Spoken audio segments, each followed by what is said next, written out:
Par amour, le podcast des parents qui veulent agir pour le climat et se sentir bien. Chers parents, bienvenue sur Par amour. Je m'appelle Clara, j'ai 2 enfants et depuis ma prise de conscience écologique, j'essaie de comprendre comment élever des enfants sur une planète menacée par le réchauffement climatique. Comment faire quelque chose et surtout comment ne pas y perdre ma joie de vivre ni faire exploser ma charge mentale déjà sur le fil. Sur ce podcast, je partage les clés découvertes au fil de mon parcours qui m'aident à agir pour le climat et à me sentir bien, avec l'espoir que ça puisse vous apporter du soutien et des pistes concrètes à explorer. Chaque épisode est disponible en podcast audio, en vidéo sur YouTube, ainsi qu'en version écrite sur Substack. Bonne écoute! Allez, c'est parti! Dans l'écosystème de l'impact, c'est-à-dire parmi les personnes engagées pour le climat, il y a un débat récurrent. La peur est-elle un bon moteur pour faire changer les gens ? Est-elle utile, nécessaire, efficace ? Bref, faut-il ou ne faut-il pas faire peur ? Tant qu'on reste dans un débat théorique, on peut trouver des arguments pour ou contre. Mais quand on se retrouve à vivre cette question de l'intérieur, c'est autre chose. Si je me base sur mon expérience personnelle, la réponse est très nuancée. C'est sûr, la peur a joué un rôle dans ma prise de conscience. Comme beaucoup, j'ai ressenti la fameuse claque écologique. Et sans elle, je n'aurais probablement pas changé comme j'ai changé. Mais la peur m'a surtout pétrifiée. Pour sortir de la sidération, j'ai dû trouver une autre source de motivation, un autre moteur à mon envie d'agir. Dans cet épisode pilote, je vous parle de mon expérience de l'éco-anxiété. Pas par goût particulier pour le pathos ni pour le déballage de ma vie privée, mais parce que je me suis sentie bien seule à l'époque et que j'aurais aimé, je pense, entendre le témoignage que je vais vous livrer. Mais surtout parce que j'ai envie de partager ce qui m'a aidé à en sortir et ce que j'ai découvert de chouette de l'autre côté. Alors, c'est parti. Épisode pilote. Au-delà de la peur. Peut-on sortir de l'éco-anxiété et comment ? Pour commencer, c'est important de préciser 3 choses à propos de l'éco-anxiété. Premièrement, les professionnels de la santé mentale qui se sont penchés sur le sujet sont unanimes pour dire que l'éco-anxiété n'est pas une pathologie psychique. L'éco-anxiété n'est pas une maladie mentale ni un symptôme à traiter. C'est plutôt le signe sain que la personne est lucide sur l'ampleur du défi climatique et consciente de ses enjeux et implications pour nous les humains. La solution ne sera donc pas une petite pilule qui fait voir la vie en rose, mais bien une résolution du problème à sa source. Ça, c'est dit. Deuxièmement, le terme d'éco-anxiété recouvre en réalité une multiplicité d'émotions différentes.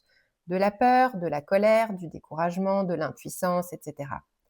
Ainsi qu'une multiplicité de manifestations, comme une baisse de morale, des ruminations, des difficultés à s'endormir, etc. Et troisièmement, on est de plus en plus nombreuses et nombreux à passer par là.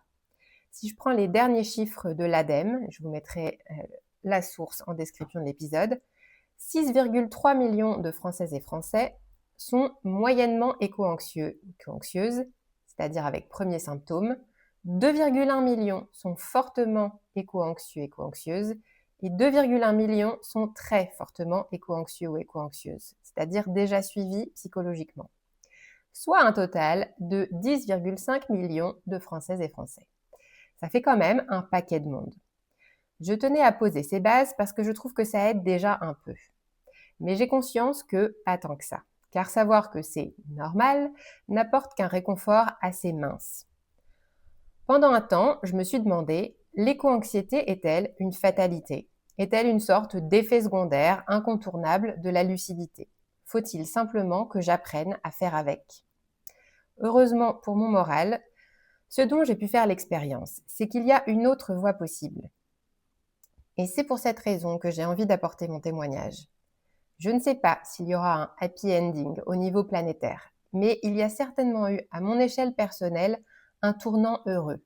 Et peut-être que ça fera du bien à quelqu'un, quelque part, de l'entendre. Alors, c'est parti. Partie 1, plonger dans l'éco-anxiété. Je ne garantis pas l'exactitude de la chronologie, mais je pense que tout a commencé à vraiment basculer pour moi en 2021. À ce moment-là, mes enfants avaient 3 et 1 an. Avant 2021, il faut que je vous précise, Et il faut que je sois transparente, je n'avais aucune conscience de ce qui se passait au niveau du climat. Je veux dire vraiment. Je savais bien sûr que les humains étaient en train d'abîmer la planète et que la situation écologique était préoccupante. Je me rappelle très bien pendant le Covid qu'on parlait des animaux sauvages qui revenaient dans les villes et du fait que cette pause forcée était une bonne chose pour le climat. Mais ce que je visualisais, c'était surtout du plastique dans les océans, des forêts détruites et des ours polaires en danger. Côté action, je triais mes déchets et j'achetais un peu de bio. Point. Je ne m'identifiais absolument pas aux écolos. Une partie de moi les admirait, mais je les trouvais surtout extrêmes et pas marrants. Et c'est fou de me dire ça maintenant. Que s'est-il donc passé en 2021 ? Mon fils aîné m'a posé pour la première fois cette question toute bête. Tu fais quoi, maman, comme travail ? Et là, je me suis sentie fondre à l'intérieur. J'ai réalisé que je n'étais pas fière de lui expliquer ce que je faisais dans la vie. Je ne travaillais ni dans la vente d'armes ni dans l'industrie du tabac, mais mon métier rentrait dans cette grande catégorie fourre-tout qu'on appelle le marketing, et j'avais une impression diffuse de faire partie du problème. À partir de là, j'ai eu envie que ça change. J'ai mis le doigt dans l'engrenage de la prise de conscience. En 2022, je me suis formée pour pouvoir aider les entreprises à prendre en compte les impacts sociaux et environnementaux de leurs activités.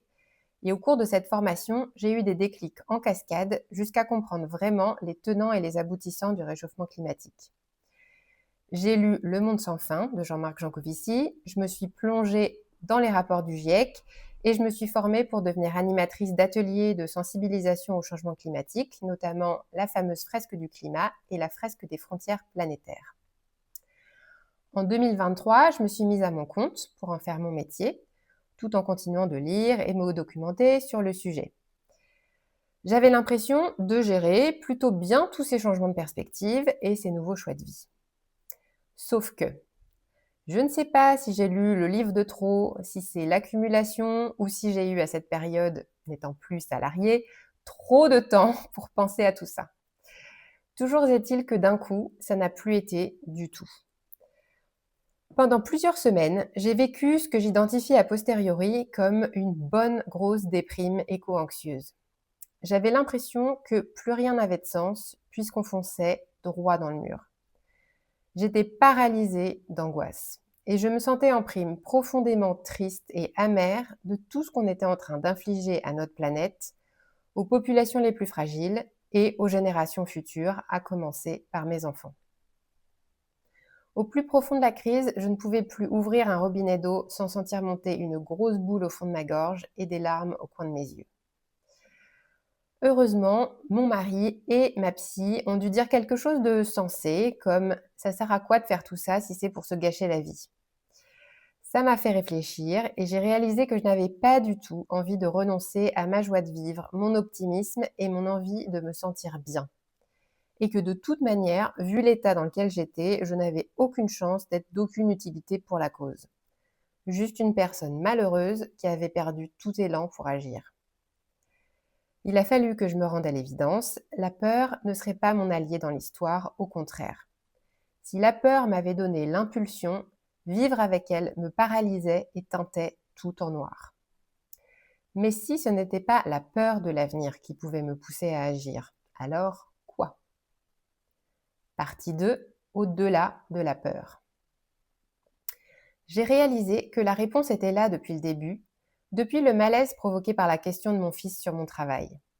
En remontant le fil des événements, je suis revenue à la source de ce qui avait déclenché mon envie de changement et le commencement de ma prise de conscience en 2021, à savoir mon sentiment de honte un peu diffus, ou plutôt mon envie de me sentir fière de moi, et plus précisément mon envie de faire quelque chose de concret allant dans le sens du bien commun et de l'intérêt général, avec comme corollaire non négligeable de pouvoir regarder mes enfants dans les yeux en leur disant que je faisais de mon mieux pour faire advenir un monde où il ferait bon vivre pour eux et les générations d'après. Je venais de trouver mon nouveau carburant, gagner en alignement, en bien-être et en estime de moi. Peut-être que pour vous, c'est ça aussi, ou peut-être totalement autre chose. Mon invitation, c'est que vous puissiez, si ce n'est pas déjà fait, prendre pleinement conscience de ce qui, dans l'action climatique, peut venir vous nourrir, vous faire du bien et vous rendre service là où vous en avez besoin. Car, vous me voyez certainement venir, c'est comme ça, tout du moins en partie, car ce n'est que l'épisode pilote, qu'on peut sortir de l'éco-anxiété, qu'on peut arrêter d'agir par peur et commencer à agir par amour. Bien sûr, par amour pour nos enfants, pour qu'ils puissent vivre dans un monde qui reste habitable et le plus serein et joyeux possible. Bien sûr, par amour pour notre planète bleue, qui tient du miracle, et pour tous les êtres vivants qui la peuplent. Mais aussi, et j'ai envie de dire surtout, par amour pour soi. Sans culpabilité aucune, puisque je ne connais pas de meilleur carburant pour agir sur la durée que de ressentir des émotions positives et se faire du bien. Si je dois faire le bilan de 3 ans d'action climatique motivée par l'amour, le verdict est sans appel. Je me sens tellement mieux.